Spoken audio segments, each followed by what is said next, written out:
Zara stood at the edge of the broken ship and looked at the stars that seemed so far away now, and her blue skin felt cold in the darkness of space because the heating system had failed 3 days ago. And she knew that time was running out fast. She was from a planet called Valandra, where her people lived in harmony with nature and technology. But now she floated in this metal coffin, waiting for death to come and take her. Away from this lonely void, the humans had found her ship 2 weeks after. It crashed on their moon, and they sent a rescue team led by a woman named Katie, who had kind eyes and a gentle voice that reminded Zara of her own sister. Back home, Katie and her crew worked day and night to fix the communication system, so Zara could talk to them and tell them what happened and why she was so far from her home world. Zara explained that she was a scientist studying ancient civilizations across the galaxy, and her ship was attacked by pirates who wanted to steal her research data about a powerful energy source that could change the balance of power in their region of space. Pirates damaged her engines and left her to die in the cold vacuum between stars, but somehow her ship drifted into human territory and crashed. On their moon, where Katie found her barely alive,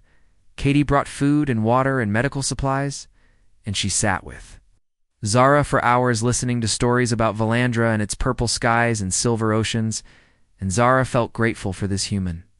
the woman who showed her such kindness. But the real problem was not the damaged ship or the lack of supplies, but the fact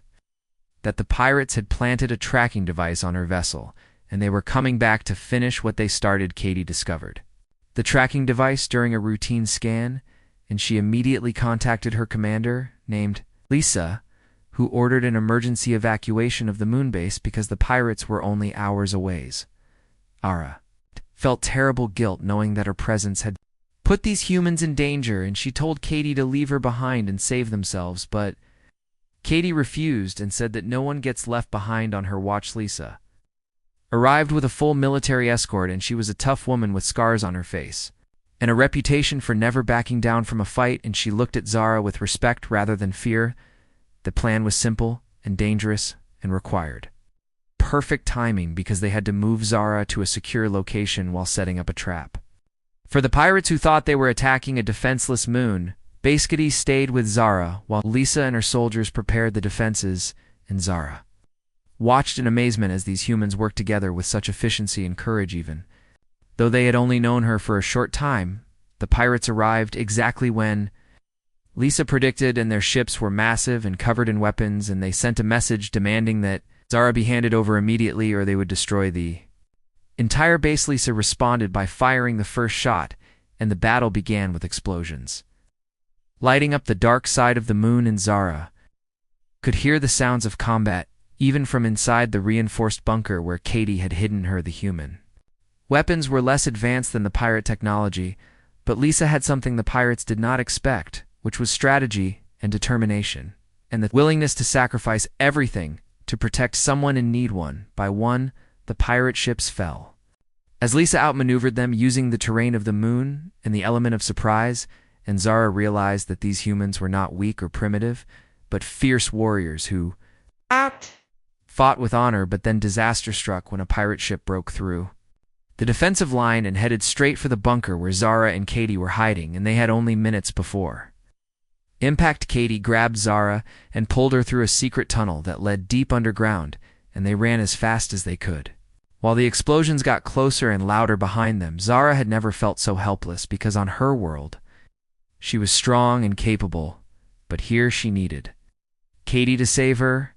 and she wondered if she would ever get the chance to repay this debt. Emerged from the tunnel just as the bunker exploded, and Katie shielded Zara with her own body, taking the impact of falling debris, and when the dust settled, Katie was bleeding from a wound on her shoulders. Zara used her knowledge of medicine to stop the bleeding, and she held Katie close and whispered words of gratitude in her native language, and Katie smiled despite the pain and said they were not done yet.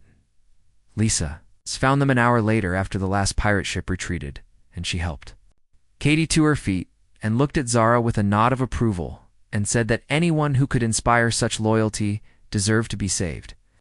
Days that followed were filled with recovery and planning because Zara could not go home until her ship was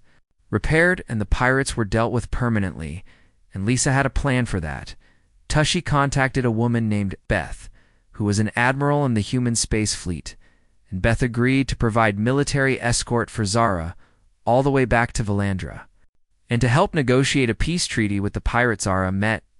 Beth on the flagship, and she was impressed by how this human woman, respect from hundreds of soldiers and officers, and yet still took the time to speak with Zara personally. About her journey, Beth explained that humanity had suffered many attacks from alien pirates and slavers over the years, and they had learned the hard way that the only response to aggression was strength combined with compassion. The journey to Valandra took 3 months, and during that time, Zara became close friends with Katie, who had recovered from her injuries and insisted on coming along to see Zara safely home. They spent hours talking about their different worlds and cultures, and Zara taught Katie some of her language, while Katie taught Zara about human history and literature and musics. Zara learned that humans had overcome incredible obstacles throughout their history, including wars and diseases and environmental disasters, and yet they never gave up hope or stopped reaching for the stars. She also learned that humans had a concept called friendship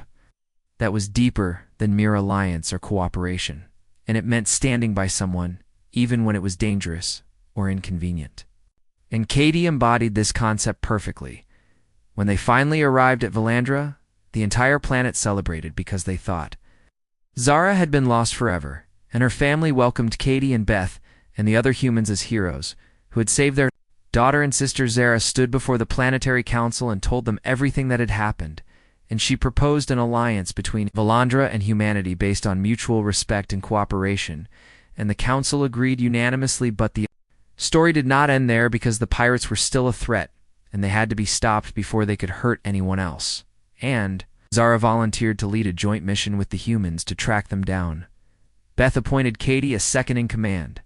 of the mission because she knew Katie would never let Zara face danger alone, and together they assembled a team of the best warriors from both species. Hunt for the pirates took them to the edge of known space, where they discovered that the pirates had built a massive fortress on a rogue planet, and they were planning an attack on multiple worlds at once. The fortress was heavily defended and seemed impossible to breach, but Zara had studied ancient warfare tactics from dozens of civilizations,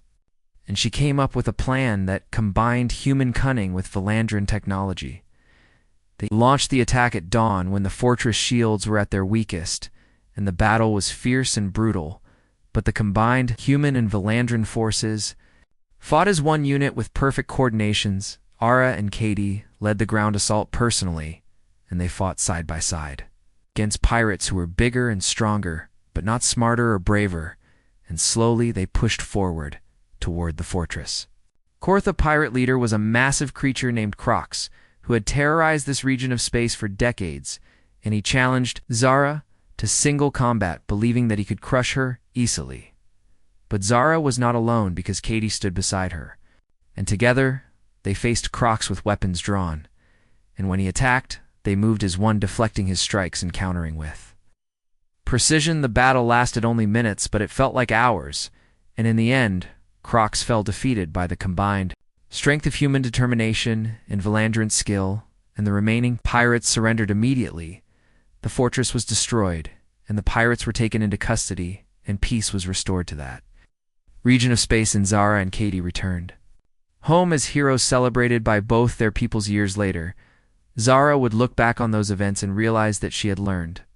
something profound about humanity and about herself, because she had been saved not by superior technology or military might, but by simple kindness and courage. Katie became the human ambassador to Valandra, and she and Zara remained best friends for the rest of their lives, and they worked together to build bridges between their civilizations. The alliance between humanity and Valandra grew stronger with each passing year, and other alien species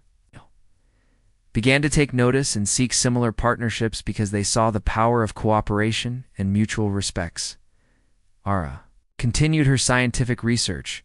but now she focused on finding ways to help other species avoid the conflicts and misunderstandings that had nearly cost her life, and she became known across the galaxy as a peacemaker. And whenever young Valandrans asked her about her adventures, she would always tell them the same thing, which was that she had been lost and alone in the void. But humanity found her and showed her that no one has to face the D